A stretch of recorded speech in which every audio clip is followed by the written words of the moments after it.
마태복음 13장 1절부터 9절 말씀을 통하여 좋은 밭 좋은 열매라는 제목으로 하나님의 말씀을 전하기를 원합니다. 올해 새해가 이렇게 됐고 우리가 좋은 열매에 대한 꿈과 소망을 가지고 새해를 맞이하고 우리가 그런 또 열매를 맺어야 되는데 막상 새해가 됐는데도 불구하고 우리는 농부는 분명히 새해를 맞이해서 이런 기대를 갖고 살아가는데 우리는 아예 열매에 대한 기대가 없이 우리가 자포자기하며 산다면은 우리가 정말 하나님 앞에 부끄러운 신앙생활을 하고 있을 겁니다.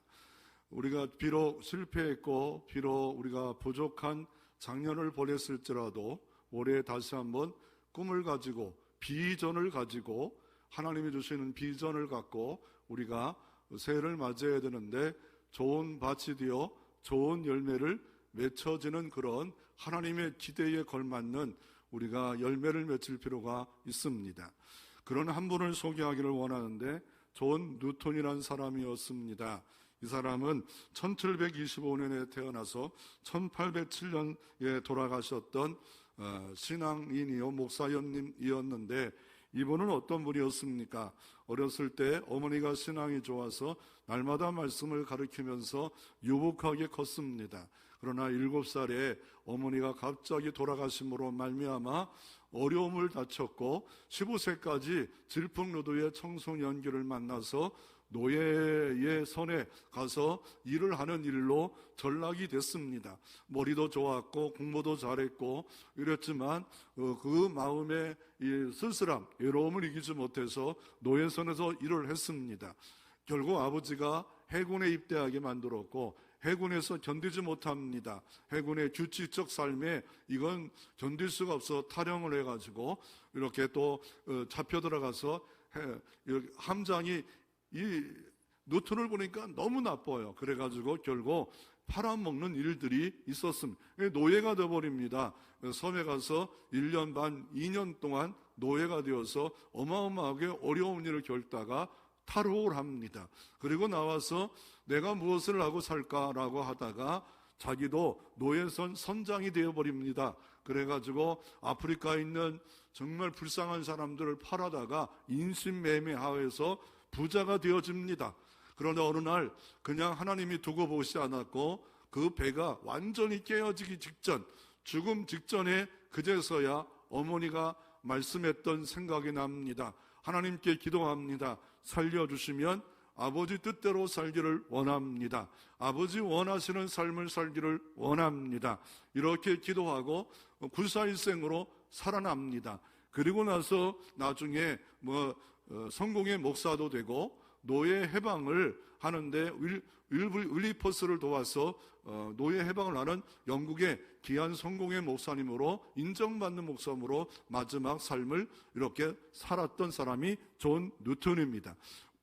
다른 걸 몰라도 뉴턴에 대해서 우리가 알 수 있는 것 중 하나가 찬송가 중에 305장에 나 같은 죄인 살리신 그 은혜 놀라와, 이거는 세상 사람도 참 좋아하는 노래고 예수 믿는 사람들은 늘 불러도 찬양해도 참 좋은 노래로 많은 사람들에게 울려 퍼지는 노래 중에 하나를 만들어서 이 찬양이 많은 곳에, 많은 나라에, 많은 크리스찬에게 영향력을 미쳤고 좋은 열매를 맺히는 역사가 일어났습니다. 이 존 뉴턴이 이렇게 변한 이유가 뭡니까? 어머니의 말씀 사역입니다. 어머니의 기도입니다. 그 결과 나이가 좀 들었지만 그러나 결국 돌아와 하나님 나라의 귀한 일들을 감당하다가 소천하신 분이 바로 존 뉴턴 목사입니다. 여러분의 삶은 어떻습니까? 여러분의 가정은 어떻습니까? 작년에 많은 열매가 맺혔다고 하나님 앞에 내놓을 만합니까? 그런데 올해가 됐는데도 불구하고 우리는 낙심과 실패와 좌절이 내 머리에 가득 차서 좋은 꿈도 비전도 갖지도 못하며 내가 맡겨진 부서 또 가정에 직장에 아무런 꿈도 없이 비전 없이 정말 방탕하게 한 해를 또 지나간다면 우리는 좋은 열매를 맺을 수가 없습니다. 오늘도 주님이 기대하는 100배의 열매가 여러분 가운데도 맺혀지는 역사가 있기를 주의 이름으로 축원합니다. 그러기 위해서 우리가 몇 가지로 하나님의 교훈을 얻고자 원하는데, 이스라엘의 밭의 구조를 알 필요가 있습니다. 오늘 예수님께서 바닷가에 서 있을 때 수많은 사람들이 예수님 곁에 옵니다. 예수님의 가르침이 오늘 본문에 기록되어져 있는 겁니다. 비유로서 7가지 천국의 비유를 오늘 본문은 말씀하고 있습니다. 그러면서 첫 번째, 씨 뿌리는 비유를 통해서 길가의 밭의 구조를 말하는데 4가지 밭이 있다. 좋은 밭이 있다, 길가밭이 있다, 가시덤불밭이 있다, 또 돌짝밭이 있다. 4가지 밭에 대해서 이렇게 말을 하고 있습니다. 그리고 결론은 뭡니까? 100배, 60배, 30배의 열매를 맺혀져야 되느니라 라는 것을 주님이 가르쳐주고 있는데, 이 삶의 이제 밭에 대해서 우리가 알고 계신가요? 여러분의 어린 시절에 밭이 있었을 것이고 이 논이 있었을 겁니다. 대한민국 논과 밭도 다 다릅니다. 평야에 있는 안성평야, 김제평야, 이런 평야의 밭과 논이 있고, 그렇지만 산골에서 살면서 화전민처럼 개간한 밭이 있고 논이 있을 겁니다. 다 농사법이 다릅니다. 농사법이 다 다릅니다. 다 얘기하면 우리는 이렇게 농사를 졌어, 이렇게 농사를 졌어, 다릅니다. 솔직히 이스라엘 민족의 밭과 농사에 대해서 이번 주에 정말 수도 없는 책을 봤어요. 수도 없는 강의를 들었어요. 그러면서 어떤 목사님은 이 배경을 모르고 너무 이상한 소리를 하고 있다라는 분도 있고, 조금 배경을 아는 분들 이런 소리를 합니다. 그러나 저는 결론적으로 보면 다 다양하다. 그렇지만 한 가지는 우리가 상식적으로 알 수 있는 것은 이스라엘 민족은 우리처럼 평야가 아니다. 평야가 아닙니다. 왜냐하면 이스라엘 민족이 정복한 땅들은 어느 땅입니까? 이 사사기 말씀에 보면 다 정복하지 못했더라 말하는 이유가 뭐냐면, 평야는 누가 정복했냐면 가나안 원주민들이. 블레셋 땅도 정복하지 못했잖아요. 다 블레셋 평야입니다. 샤론 평야입니다. 이런 평야, 이런 평야들은 원주민들이 너무 강성해서 못 정복하고, 산지 지역, 헤브론 산지, 베델 산지, 저 예루살렘 산지, 이런 곳을 이런 지역을 많이 정복을 했어요. 그러니까 이스라엘 민족의 농사는 계단식 농사가 많아요. 여러분 계단식 농사 아시잖아요. 계단에다가 여러분 씨를 뿌려보세요. 어떤 일이 벌어집니까? 비 오면 다 이렇게 흘러 내려가요. 더나가 씨를 뿌릴 때 몇 가지 방법이 있습니다. 저도 몇 가지 방법을 어떻게 씨를 뿌립니까? 하나는 밭을 기경해 놓고 뿌리는 방법, 기경하지 않고 뿌리는 방법. 저 이집트는 기경하지 않아 그냥 씨를 뿌리고 그냥 냅두면 이 곡식이 나와요. 그런데 이스라엘 민족은 씨를 뿌리고 기경하는 방법, 기경한 후에 씨를 뿌리는 방법, 또 씨를 뿌릴 때 아깝다고 생각해서 이게 왜냐하면 이 땅은 석기석 땅입니다. 석기석 알잖아요. 우리가 시멘트만 쌓고 딱딱한 땅이에요. 비가 오면 부드러워지고 이 기경하면 부드러워지지만 딱딱한 땅이었기 때문에 이만한 그 당시로 사사기 말씀 그때는 철기도 없었어요. 이 나무 같은 거 갖고 깊이 들어가서 팔라고 하면 막 눌러야 돼요. 막 누르고. 저는 쟁기질 한번 해봤어요. 중학교 2학년 때 아버지 하는 쟁기질을 한번 도전해봤는데 못하겠더라고요. 힘이요. 이게 쟁기 하나 들었다가 노래다 놓고 소가 가면 소가 얼마나 힘이 있는지 이게 깊이 들어가야 되는데 깊이 들어갈 힘도 없고, 그때 그래도 중학교니까 조금 뼈대가 있으니까 해보려고 했다가 우리 아버지 대단하다. 이 밭을 논을 1000평 2000평 간다는 게 어려워요. 그러니까 이스라엘 민족이 씨를 뿌릴 때도 어떻게 씨를 뿌리냐면요, 농사가 많아요. 그러면 이런 계단밥이에요. 그러면 이만한 그 벼씨를 갖다가 만약에 콩씨를 심는다고 생각해봐요. 밀씨를 쓴다고 엄청 힘들어요. 그러면 어떻게 해요? 나귀에다가 실어요. 그리고 구멍을 내요. 줄줄줄 다니면서 씨가 떨어져요. 그리고 기경할 때가 있고, 아예 너무 힘들면 그냥 냅두고 비 오기를 기다릴 때가 있고, 다양한 씨 뿌림이 있고 밭이 있다. 그러나 중요한 건 뭡니까? 4가지 밭은 분명히 있다는 거예요. 이거 씨 뿌리는 방법, 밭의 방법, 파종 방법, 이거는 여러분 제가 만약에 감자를 키운다고 누구때 감자 키우는 방법을 들었어요? 가서 제가 시골에 가서 농사를 졌어요. 그게 농사 잘할까요? 못해요. 남들이 와서 욕해. 다 죽였다고. 그거 여러 가지 또 잘 심고 잘 키웠지만 재해와 재난이 병충해가 얼마나 많은지 모릅니다. 그래서 농사져서 기농해서 돈 벌 줄 알았는데 다들 힘들고 돈도 안 된다. 그런 이유를 여러분 아셔야 됩니다. 그래서 첫 번째로 우리가 살펴볼 것은 길가밭인데, 이 길가밭이 오늘 성경에 몇 절에 나옵니까? 4절하고 19절에 나옵니다. 특이하게 이 씨 뿌리는 자의 비유에 대해서는 예수님이 해석을 하고 있어요. 이 해석해 주니까 이해가 되지. 우리가 농사법 다 알고 있다고요? 아이고, 다 알고 있는 거 아닙니다. 이거 해석하지 않았으면 우리 잘 이해 못할 때 있는데, 아예 예수님이 해석까지 하는 비유가 이 씨 뿌린 자의 비유입니다. 오늘 4절에 보면 뿌리새 덜어는 길가에 떨어짐에 새들이 와서 먹어버리고, 길가에 뿌리는데 새들이 왔다. 이 새는 뒤에 보면 바로 마귀와 귀신이었다. 이렇게 말을 하고 있기에 이해가 되지 않아요. 그리고 19절 말씀에 보면 이 길가의 밭에 대해서 어떻게 말합니까? 오늘 19절 말씀, 이 마태복음 13장 19절 말씀에 아무나 천국 말씀을 듣고 깨닫지 못할 때에 악한 자가 와서 그 마음에 뿌려진 것을 빼앗나니 이는 곧 길가에 뿌려진 자요. 악한 자가 와서 이 마귀와 사단이 이 말씀을 들을 때 빼앗아 버리는 역사가 있는 것이 길가밭이다라고 말을 합니다. 길가에 씨가 떨어졌어요. 이게 땅속에 들어가지 않음으로 말미암아 열매 맺지도 못하고 새들이 와서 쪼아 먹어 버린다라고 말을 하고 있는 겁니다. 그러면 예수님 당시에 이런 사람은 누굴까요? 이 완악하고 강팍한 사람들이에요. 누구예요? 바리새인들이에요. 스스로는 난 말씀을 철저히 지키고 있고 나만큼 잘하는 사람은 어딨어? 하면서 분리자, 구별자. 외식적으로, 외형적으로는 이 사람만큼 말씀 많이 읽고 말씀 잘 알고 이런 말씀을 잘하는 사람, 이 사람밖에 이 바리새인들만큼 이제 대단한 사람이 없어요. 그런데 마음이 완악해서 주의 복음이 땅에 떨어졌는데, 마음밭에 떨어졌는데 탕탕 튀기는 거예요. 안 받아들여요. 그 마음에 이 품지를 않아요.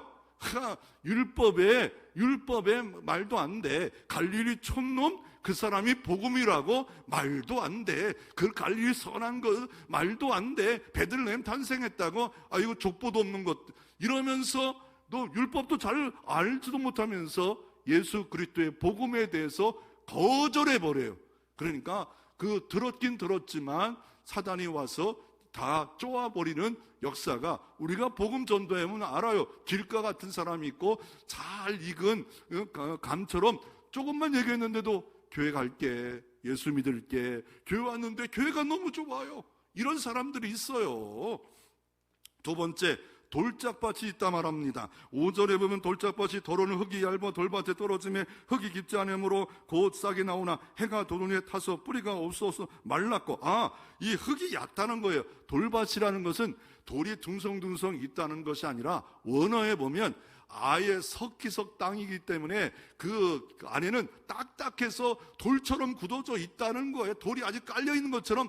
왜냐하면 깊이 기경하지 않으면 흙이 너무 얇아가지고 처음에는 감동으로 말씀을 받아요. 기쁨으로 말씀을 받아요. 그런데 뭐 때문에 문제가 돼요? 습기가 없어요. 은혜가 없어요. 그렇게 그 은혜가 깊지가 않아요. 뭐 때문에 넘어지는가? 환난 때문에, 시험 때문에 넘어지는 자요. 이런 사람들이 누굽니까? 바로 예수를 따르던 무리들이었습니다. 이 사람들이 예수가 잡히고 고난당하자 다 도망가고 호산나 하면서 예수님이 마지막 십자가 질 때 막 왕이 오셨다. 그런데 십자가 지니까 자기가 생각했던 거와 다릅니다. 그리고 예수 그리스도와 함께 했다가는 환난이 오겠다, 핍박이 오겠다, 이런 생각 가운데 호산나 우리를 지금 구원하소서 찬양했던 그 무리들이 다 없어져 버렸어요. 오늘날 또 예수님이 오병이어 기적을 일으켰습니다. 그랬더니 예수님을 왕으로 추대하자, 다 부하내종으로 다 왕으로 추대하자. 그때 예수님이 이 오병이어 기적을 한 이유를 말합니다. 나는 생명의 떡이다. 내 피를 먹고 내 살을 먹는 자는 영원히 살리라. 무슨 저 식인종 같은 소리 하고 있어. 이러면서 어떻게 합니까? 다 떠나갔더라. 다 떠나갔더라. 베드로 보고 말합니다. 너도 떠나가려고 하느냐? 그럴 때 베드로가 말합니다. 영생의 말씀이 여기 있사온데 어찌 내가 떠나가리요? 이게 돌짝밭의 삶입니다.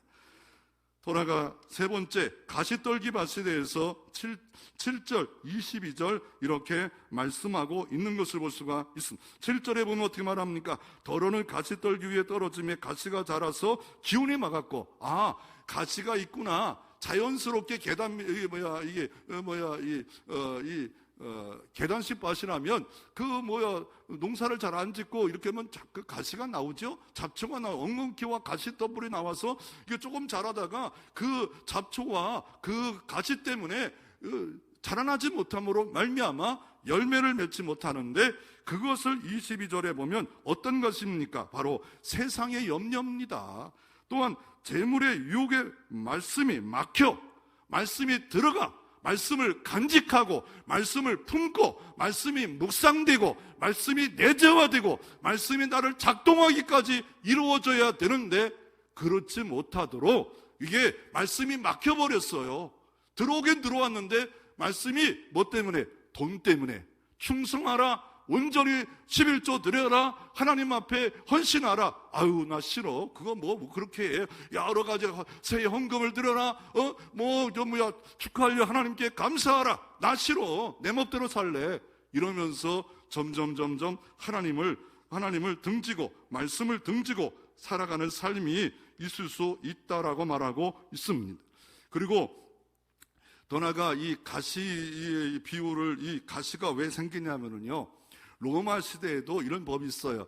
이 가시 씨를 뿌리지 말라라고 말합니다. 왜냐하면 원수가 생겨요. 원수의 밭을 다 불태우면 너무 노골적이잖아요. 그리고 나중에 이게 들키면 큰 벌을 당해요. 그러나 밤중에 가서 이 가라지 씨를 뿌려놓습니다. 그러면 어떻습니까? 이게 알고 씨가 나오고 가라지가 씨가 나와요. 주님이 가라지 씨의 비유를 말하잖아요. 그걸 뽑아낼까 할 때 주인이 뽑아내지 말라. 알곡이 다치니라. 천국은 이와 같으니라. 결국은 뭡니까? 알곡과 가라지가 있으면서 그들이 씨를 뿌리는 이유가 뭐예요? 이 악한 자가 씨를 뿌리는 이유가 뭐예요? 명예를 잊어버리기 때문에. 왜? 게으른 사람이다. 이런 명예 때문에 씨를 뿌려서 수치와 멸시를 당하게 하는 거예요. 왜요? 우리처럼 이렇게 이씨, 김씨, 박씨 다 같이 이렇게 모여있는 사이가 아니에요. 씨족 사이였어요. 아브라함 가족들, 여기 또 무슨 에서 가족들, 그 가족 속에 명예를 잊어버리면 얼굴을 들 수가 없어요. 수치가 오는 거예요. 그래서 그 씨를 뿌림으로 말미암아 열매 맺지는 못하는 그런 농토를 만든다라고 말하고 있습니다. 그러면 좋은 밭은 뭡니까? 이 좋은 밭은 뭡니까? 기수안에 한 번만 눌러주세요. 이 좋은 밭은 뭡니까? 8절과 23절에 보면, 이 8절에 보면 좋은 밭은 뭡니까? 오늘 8절에 보면 더러운 좋은 땅에 떨어짐에 어떤 것은 100배, 어떤 것은 60배. 집사님 한 번만 눌러달라고요.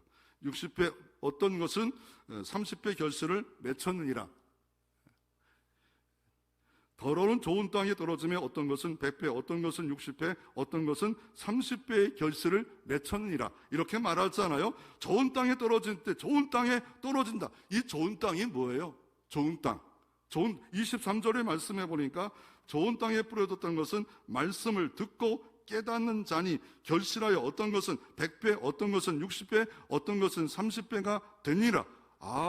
1절부터 7절에 열매 맺지 못하는 세 가지 밭을 말씀하고 있다가 좋은 밭이 무엇인가를 말씀하고 있습니다. 이 좋은 밭도 해석을 여러 가지가 있지만 이 해석도 너무 좋더라고요. 이 좋은 밭의 해석을 어떻게 하냐면, 김금선이 약 좀 하라고 해요. 이 좋은 밭에 대한 비유를 말씀할 때 보면 어떤 것을 말씀하고 있냐면요, 우리는 다 좋은 밭이 아니에요. 악하고 악한 그런 밭입니다. 원래가 악한 겁니다. 우리가 좋은 밭이 될 수가 없어요. 그러나 영접하는 자, 그 이름을 믿는 자들에게는 하나님의 자녀가 되었기 때문에 좋은 밭이 벌써 된 겁니다. 우리 마흔밭이 내가 좋은 밭이 된 사람은 없어요. 누가 좋은 밭입니까? 다 우리는 악한 밭이에요. 하나님 보기에는 정말 열매 맺지는 못하는 밭인데 좋은 밭이 예수 그리스도를 통하여 칭의를 얻어서 우리가 자녀가 되었고 영접함으로 말미암아 하나님의 아버지가 된 천국의 밭, 좋은 밭이 다 된 거예요. 누구 때문에? 예수님의 은혜예요. 예수님의 자비예요. 예수님의 사랑이에요. 예수님의 은총 때문에 내가 바로 좋은 밭이 되었습니다. 다 됐어요. 그런데 여기까지도 해석하는 것도 좋지만, 그러나 오늘 성경에 보면 말씀을 듣고 지키는 자가 되어져야 된다라고 말하고 있는 것을 간과하면 안 됩니다. 좋은 밭이 됐지만 이제부터 우리가 할 일은 뭡니까? 말씀을 들어야 됩니다. 복음을 듣고 자녀가 되고 좋은 밭이 되었다고 그것으로 끝나는 것이 아니라 말씀을 듣고 지키고 그렇게 함으로 말미암아 좋은 열매를 맺히라 라고 말하고 있습니다. 우리가 이 밭의 비유에 대해서 마태복음도 얘기하고 마가복음도 얘기하고 오늘 이 누가복음도 얘기하는데 누가복음에는 더 정확하게 말씀하고 계신 것을 볼 수 있습니다. 감사합니다. 누가복음 이 8장 15절에 좋은 땅이 있다는 것은 착하고 좋은 마음으로 말씀을 듣고 지켜 인내요 결실하는 자니라. 좋은 땅이 있다는 것은 뭡니까? 좋은 땅이 착하고 좋은 마음이에요. 이제는 부정적으로 말씀을 대하지 않습니다. 부정적으로 복음을 대하지 않습니다. 복음이 꺾이고 복음이 미련맞은 유대인처럼 대하지 않고 더 나아가 말씀을 들어요. 그리고 깨달아요. 그리고 지켜요. 어떻게 지켜요? 인내하며 지켜요. 여러분, 농부가 1년 내내 얼마나 많은 인내가 있습니까? 얼마나 많은 인내가 없이는 그 곡식 열매를 거둘 수 없는 겁니다. 어머니가 아이를 하나를 열매를 맺히기 위해서 어떻게 합니까? 이 10개월 동안 그 처녀의 아름다운 모습이 다 무너져도 애를 뱃속에 놓고 삶이 무너지기 시작합니다. 애를 키우고 나서는 잠도 못 자요. 직장 생활도 엉망진창으로 되어집니다. 그리고 그걸 안 돌봐요. 안 돌보면 학대라고 그래서 지금 막 난리 나지 않아요? 그러나 한 아이를 키우더라도 이렇게 인내해야 되는데 우리가 복음의 열매, 이 교회를 세운 열매, 주님의 기대와 비전을 맞추려면 인내가 있어야 되는데 인내가 없어요. 해산의 수고가 없어요. 해산의 수고해야만이 내 가슴에 복음이 들어왔다, 옥토밭이 됐다, 그것으로 끝나는 것이 아니라 지키고 인내하고 바라보고 인내하고 바라보고 주님의 마음 품고 이렇게 살 때 다 좋은 밭이 되어 30배, 60배, 100배 열매가 맺혀지는 역사가 있을 줄로 믿으시기를 주의 이름으로 축원합니다. 이 좋은 밭이 되어지면 어떻게 됩니까? 좋은 밭이 되어지면 신명기 30장 19절 20절에 이렇게 말합니다. 내게 생명도 있고 복도 있고 저주도 있고 모든 게 있대요. 그럴 때 내 말씀을 청종하고 나를 사랑하는 자는 장수하리라. 복을 주리라. 아브람도 복을 줬고 이삭도 복을 줬고 야곱도 복을 줬고 주님을 의지하는 자, 주의 말씀을 청종하는 자, 그 주의 말씀을 귀중히 여기는 자, 이 자에게 하나님이 장수의 복을 주리라. 네 자손 대대가 복을 이루리라. 그러므로 우리가 옥토밭의 기본 예수 그리스도를 구주로 모시고, 두 번째 말씀을 듣고 깨닫고 지키고 인내하여서 열매까지 있다면 가장 좋은 밭이 된 줄로 믿습니다. 그러면 어떻습니까? 이 좋은 밭의 열매는 100배, 60배, 30배 결실을 맺혀지니라. 맺힐 수밖에 없도록 예수님이 내 안에 내재해서 역사해 주시고 그의 성령이 역사하고 말씀이 살아있는 말씀으로 역사하기에 최하 100배, 60배, 30배 열매를 맺혀질 수 있습니다. 아니, 어떤 분은 그러더라고요. 그 당시에 배경을 보면 농사 지면 10배밖에 안 되는데 왜 100배로 했을까? 이런 말을 하더라고요. 여러분, 씨도요, 어떤 씨가 떨어지냐 다르지 않아요? 여러분, 감나무 심어봤어요? 감의 열매 봤어요? 가을에 감을 봤어요? 얼마나 많은 열매 맺힙니까? 매년. 여러분, 수수의 열매를 심어봤어요? 수수에 가면 이렇게가 수수가 열매가 맺히는데 하나 심으면 얼마나 맺힐까요? 100개 정도 맺히지 않나요? 이게 이상한 것처럼 성경을 보지 마세요. 어떤 형태에 따라 달라져요. 그러나 그 하나님의 복을 주심으로 이삭이 100배의 열매를 맺힐 수도 있는 거예요. 10배밖에 열매 맺히지 못하는 건 그냥 상식적인 이야기고, 그 당시 농경법이 많이 발전하지 않았지만, 그러나 종목 따라 달라요. 100배도 해마다 100배 맺히는 것도 있고요. 다양한 열매가 있을 수 있는 겁니다. 두 번째로, 이 씨 뿌린 자의 비유에 간과하면 안 되는 게 뭐냐면 천국의 비유입니다. 천국이 씨 뿌린 자의 비유다. 왜 천국에 대해서 오늘 마태복음 13장은 이렇게 말씀하고 있냐? 아니, 이게 하나만 말씀한 게 아니라 비유를 7가지를 말해요. 왜요? 주님은 이거 천국을 이루려고 이 땅에 오셨고, 천국이 예수님 사역의 핵심이고, 교회가, 이게 천국이 이루어진 게 교회가 돼야 되는데, 천국을 내 가슴에 품고 내 마음에 품고 이 천국을 전달하고 나누는 것이 교회인데, 이게 잘못되어지면 아니 되기 때문에 마태복음 13장에 바로 천국에 대해서 바닷가에서 예수님은 다시 한번 가르쳐주고 있는 거예요.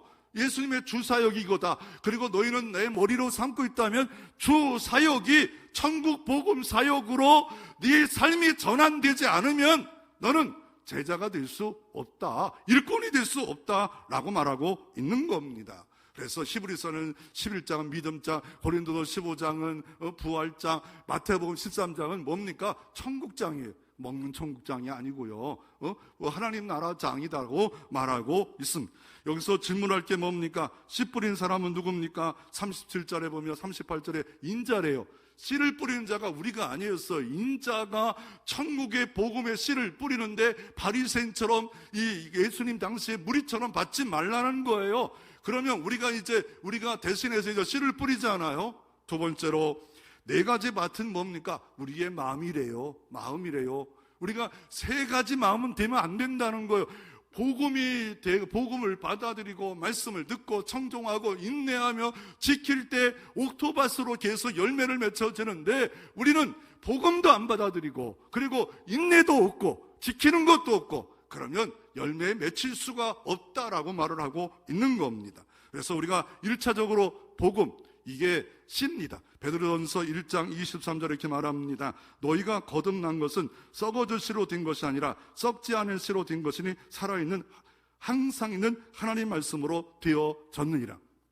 우리가 중생하고 구원받는 것은 썩어지지 않은 씨, 베드로가 말합니다. 복음의 씨, 그 예수 씨가 들어갈 때 우리가 원래가 원죄 때문에 죽었는데 예수 그리스도의 복음의 씨가 들어감으로 칭의를 얻어 자녀가 되는 역사가 있다. 그것으로 끝나는 것이 아니라 또 하나, 디모데후서 3장 16절 17절 이렇게 말하잖아요. 모든 성경은 하나님의 감동으로 된 거로 교훈을 주고 책망을 주고 의롭게 하고 바르게 하고 하나님의 사람으로 온전해서 아름다운 열매를 맺히고 선한 일에, 봉사 일에 말씀이 나침반되고 말씀이 내비게이션되고 말씀이 나의 모든 삶을 견인하고 말씀이 내재화될 때 봉사도 온전해집니다. 봉사도 하나님을 기쁘게 하는 열매를 맺힐 수 있음을 말하고 있습니다. 그래서 누가복음 8장 11절 이렇게 말합니다. 이때 뿌리는 씨앗은 무엇일까요? 할 때 누가라는 의사는 정확하게 말합니다. 이 씨는 하나님의 말씀이니라.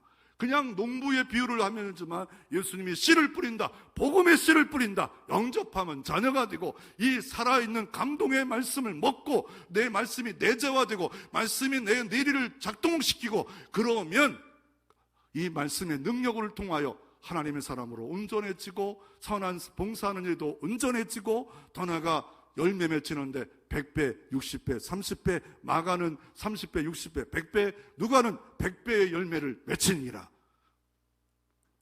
그러면 성경이 말하는 씨는 뭡니까? 천국의 씨는 뭐 하나님의 말씀인데, 이 근거가 뭐냐면 창세기 22장 17절 18절 말씀해 보니까 이 아브라함을 부르시고 씨에 대한 이야기를 합니다. 이 씨에 대한 이야기를 하고 있는데 어떤 씨를 말합니까? 아브라함아, 네가 자녀가 없다고 자녀 줄 거야. 그러면서 이삭을 주지 않아요? 그러면서 창세기 22장에 이렇게 말합니다. 이 독자 이삭에 대한 하나님 앞에 번제를 드리고 나서 씨에 대한 이야기를 해석해 줍니다. 22장 17절에 내가 네게 큰 복을 주고 내 씨가 크게 번성하여 하늘의 별과 같고 바닷가의 모래 같게 되리니, 네 씨가 이삭이란 말입니까? 이삭이란 말입니까? 야곱이란 말입니까? 내 씨가 그 대적의 성문을 차지하리라. 또 내 씨로 말미암아 천하 만민이 복을 얻으리라. 이 씨가 아브라함이 약속한 씨가 다윗으로 흘러갔고, 누가복음 3장, 마태복음 1장에 아브라함과 다윗 자손의 예수 그리스도의 족본이라, 세견이라 라고 하면서 바로 예수 그리스도의 씨를 통하여 천하 만국이 열방이 복을 받으리라. 너는 열방의 아브라함이 되어라. 열방의 비전을 품어라 라고 말씀하고 계셨고, 그 비전은 예수 씨를 통하여 이루어짐을, 복음의 씨를 통하여 이루어짐을 말씀하고 있고, 이 복음의 씨가 대적의 문을 치하리라. 사단과 귀신의 역사, 지옥의 나라에 그 대문을 부셔뜨려 가지고 이제 다 들어가야 되는데, 다 멸망해야 되는데, 믿는 자는 멸망치 않고 영생을 얻고 천국을 얻는 그 역사가 예수 그리스도의 복음, 기쁨의 소식, 유한결론, 굿뉴스, 이거를 내 마음에 받아, 내 마음에 품고 간직하고 지키고, 그러면 천국이 이루어졌고, 천국이 이루어진 거로 끝나는 것이 아니라 천국의 열매를 실제 볼 수 있는 능력, 말씀이 내 안에 품어야 돼요. 말씀이 내 생각을 작동해야 돼요. 말씀 가라사대가 있어야 돼요. 말씀이 나를 견인해야 돼요. 말씀을 내 안에 품어야 돼요. 얼마나 품었나요? 말씀을 얼마나 들었나요? 말씀을 듣고 기도하는 거와 그냥 기도하는 거는 어마어마한 차이가 있어요. 천국의 좋은 밭을 제가 한번 정리해 봤습니다. 천국의 좋은 밭은 첫째로 내 안에 하나님의 뜻이 가득한 상태가 천국의 밭입니다. 내 안에 하나님의 뜻, 말씀이 듣고 지키고 청종하고 인내하는 그런 상태. 예를 들어서 원수를 사랑하라. 아멘. 말씀이 실제 작동하고 있는 겁니다. 전도하라. 그럴 때 이유를 달지 않고 명령이게 아멘 하며 전도하는 거. 둘째로 주님이 거하시고 주님과 동행하는 삶. 셋째로 의와 희락과 평강이 옛날에는 주님의 의가 없었어요. 주님의 희락이 없었어요. 주님의 평강이 없었어요. 그게 있는 거. 네 번째로 뭡니까? 예수님이 천국을 가르치기 시작한 거는 이 마태복음 13장부터 가르친 게 아니라 5장부터예요. 첫 번째 산에 올라가 입을 열어 가르쳐 가라사대 복이 있나니 천국이 저기 있으니라. 복이 있나니 천국이 저기 있다. 뭐가 복이 있어요? 심령이 가난한 자, 애통하는 자, 온유한 자, 의를 의하여 줄이고 목마른 자, 마음이 청결한 자, 의를 위하여 핍박을 받는 자, 마음이 청결한 자, 복이 있나니 천국이 저희 것이니라. 바로 천국은 이런 사람들 겁니다.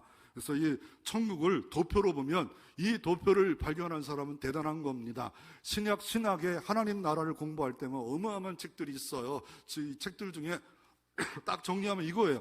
벌써 이미 온 천국. 그래서 어떤 사람은 천국은 내 안에 있고 내 마음이 천국이야, 이것만 말하는 사람이 있어요. 그거는 50전도 안 되고 잘못하면 이단에 빠집니다. 이미 예수 그리스도의 복음이 들어간 건 천국이 이루어졌어.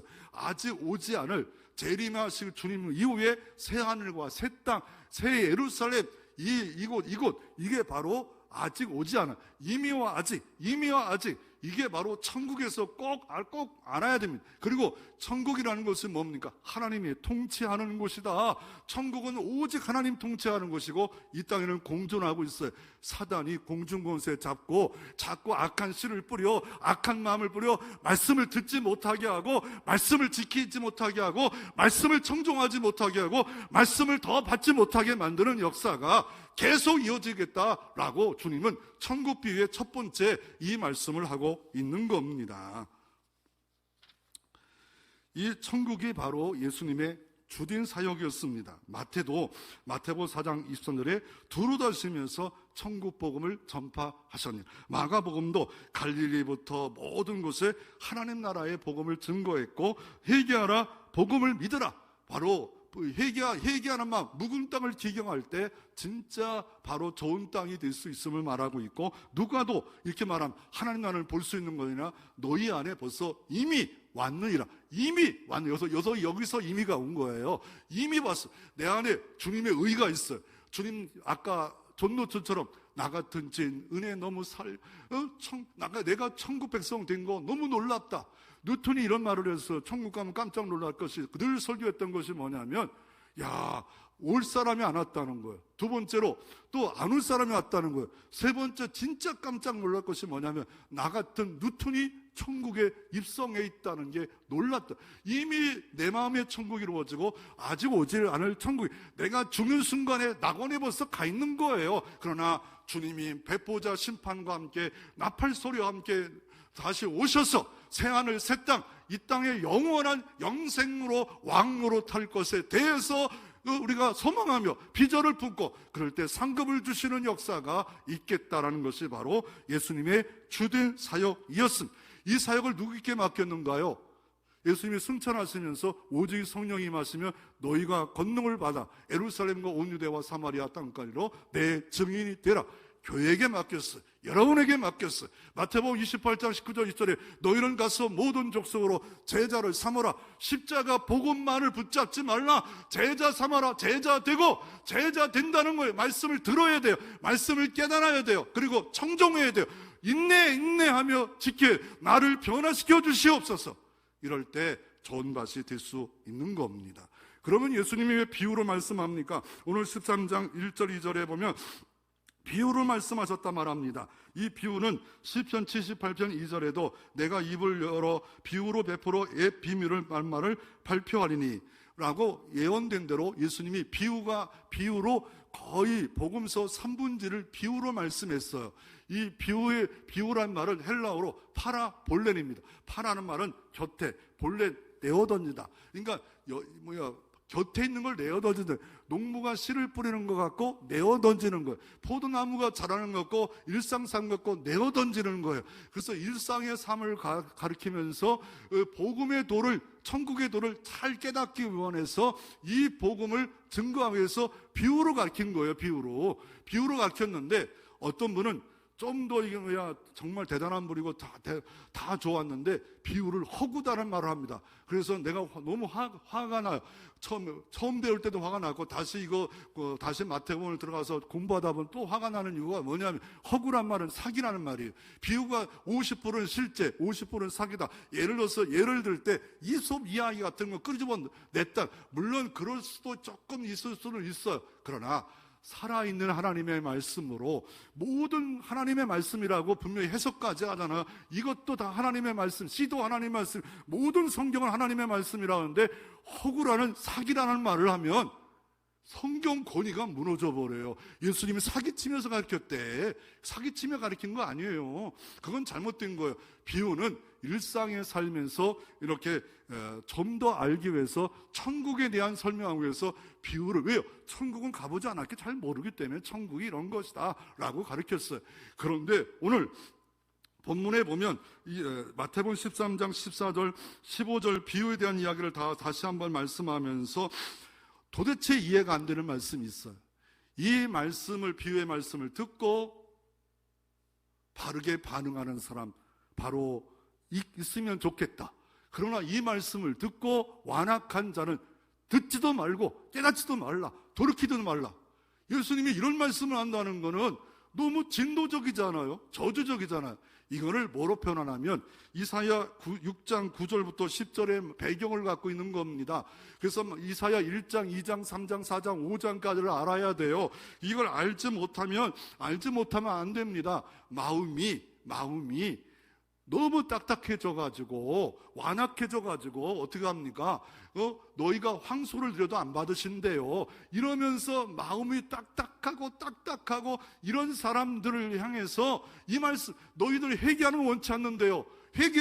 늘 회개하라 하는데 너무 딱딱하고 막 바리새어처럼 이렇게 돼버린 사람, 이런 사람들 겉만 예배드리고 겉만 막 제사드리고 황소를 드리지만 실제는 마음이 막 그냥 자갈과 이 길가가 돼 있는 그 마음, 회개하기 원치 않는데. 근데 이거는요 반어법이에요. 뭐요? 여러분의 자녀가 말을 안 들어요. 그럼 어떻게 해요? 엄마 아빠가 조금 센 엄마가 뭐라 그래? 나가 뒤져라. 그날 밤 뒤졌더라. 그 자식이 그게 옳은 거예요? 그만큼 화가 나서 사랑하는 마음으로 뒤져라, 이런 것이지 잠깐 나갔다가 돌아와야죠. 엄마가 뒤져서 이래서 나 뒤진 거야. 6원장. 이런 하나 둘 셋 가지. 그리고 남편이 사업을 자꾸 말아먹으니까 잘났어. 그랬더니 남편이 우리 아내는 내가 사업을 많이 먹어도 잘났대. 뭐예요? 못났다는 말을 반어적으로 그냥 말하기 싫으니까 잘났다 하지 말라는 이랬는데도 불구하고 거꾸로 든다면 문제가 회개하라는 말이에요. 회개하라는 말. 그래서 7개, 7개의 비유를 통해서 말씀한 거예요. 그 중에 첫 번째는 씨 뿌린 자유 비유, 두 번째는 가라지 비유고, 세 번째 겨자씨 비유, 네 번째 누룩이 비유. 이거 알면 기가 막혀요. 겨자씨 비유가 하나가 자라서 크게 자란다? 이것만이 중요한 게 아니에요. 더 중요한 거는 천국의 밭에 겨자씨를 심는데요. 자기 밭에 심는데요. 그러나 이스라엘 나라 땅에 가면 이거는 너무 많은 거예요. 나무도 아니고 식물인데 크면 막 3m까지 커요. 너무 많아요, 겨자가. 저 유채꽃처럼 노란 꽃을 피면서 이 겨자가 너무 많은 게 이스라엘 땅 그거를 자기 밭에 갖다 놓는다. 천국은 마치 이와 같다. 뭐예요? 하나님은 바보라는 거. 하나님은 바보 같은 사랑으로 쓸모없고 쓸데없고 아무 가치도 없는 우리를, 길가와 장알박 진짜 열매 맺으면 죄악의 멸망마다 마땅한 우리를 자기 밭에 갖다 놓은 주인과 같대요. 하나님의 사랑이에요. 어마어마한 하나님의 사랑을 말하고 있는 거예요. 아니 또 누룩 비유 보면 지금처럼 누룩이 효수도가 좋은 게 아니에요. 이게 빵 갖고 이렇게 빵을 떨어진 걸 누룩을 만들면요, 가루 서마를 만약에 이걸 서마를 만약에 부풀어 올리려면요, 여기서 대전 갔다 와야 부풀어 올라요. 이런 바보 주부가 어딨어요? 우리가 이걸 그대로 잘 받아들여서 배경을 모르면 뭡니까?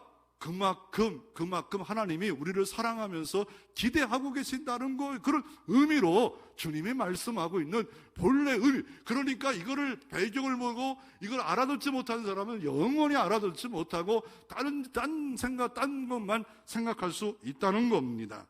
성경은 이렇게 말합니다. 오늘 마태복음 13장 16절에 그러나 너희 눈은 봄으로 너희 길은 들음으로 복이 있도다. 복 있는 사람은 뭡니까? 너희 눈은 다 눈이 있어요. 봄으로 천국이 보여지고 너희 귀는 어떻게 해요? 들음으로 복이 있도다.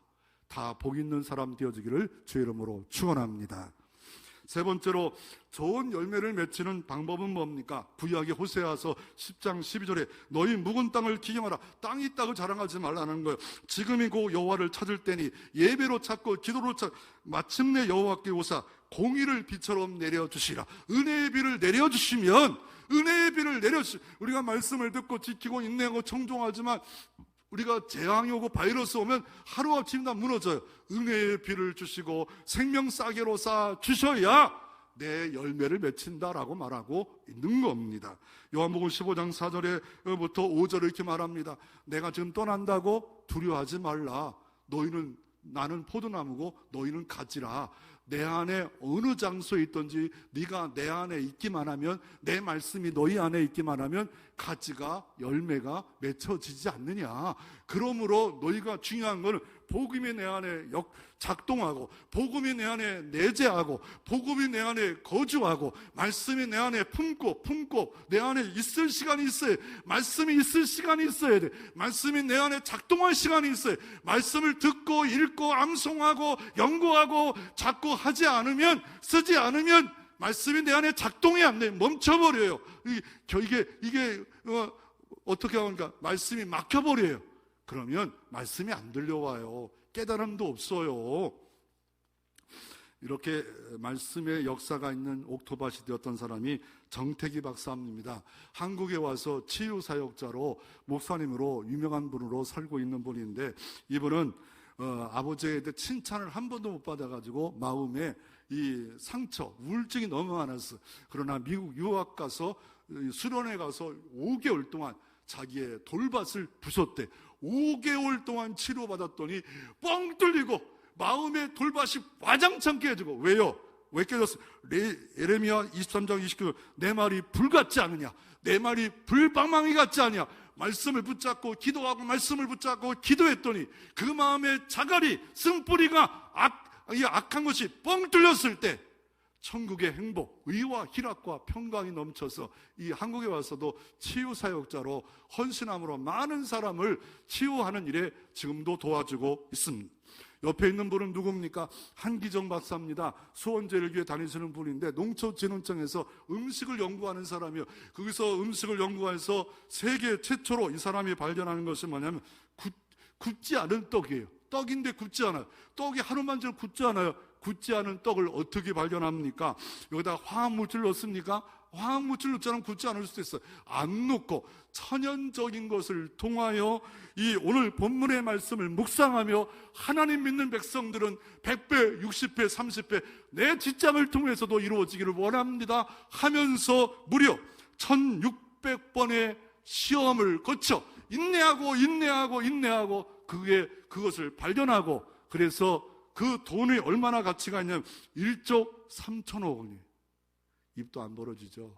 1조 3천억만 벌어던데 그 하나 기술이 1조 3천억의 가치가 있는 그걸 몇 번의 연구로 1600번의 연구를 거쳐서 그는 그래서 성찬식에도 이 굳지 않은 떡 같은 거 지금 사용하는 있고, 더 나아가 이분은 이 모든 수익금을 내가 얻은 게 아니라 하나님의 은혜로 말미암아 선물을 줬기에 이웃에게 나눠주는 일로 모든 수익금을 하고 있다는 분이 얼마나 세상 속의 빛이요 소금으로 살아가는 사람이지 않겠습니까? 우리는 주님은 포도나무 가지기 때문에 기쁨의 열매, 응답의 열매, 찬양의 열매 이렇게 맺혀야 되는데 나 100배만 맺혀지겠는데, 그런데 포도나무는 60송이가 다였어요. 그런데 전라북도 성소멸 월교리의 도도연 씨가 땅을 새롭게 기경하고 화학물질 아닌 거 좋은 것으로 하고 심었더니 무려 2,000송이, 5,000송이가 맺혀졌어요. 여름철에 그 가을에 그냥 놀러 갈 때 꼭 갔다 와봐요. 열매가 없는 사람 없다면 한번 갔다 오면 보고서 와, 밭에 몇 개가 안 되는데 이런 열매를 맺혀지는 역사가 그 생애에 있었더라라고 말합니다. 그러면 그 열매를 맺히는 방법이 뭡니까?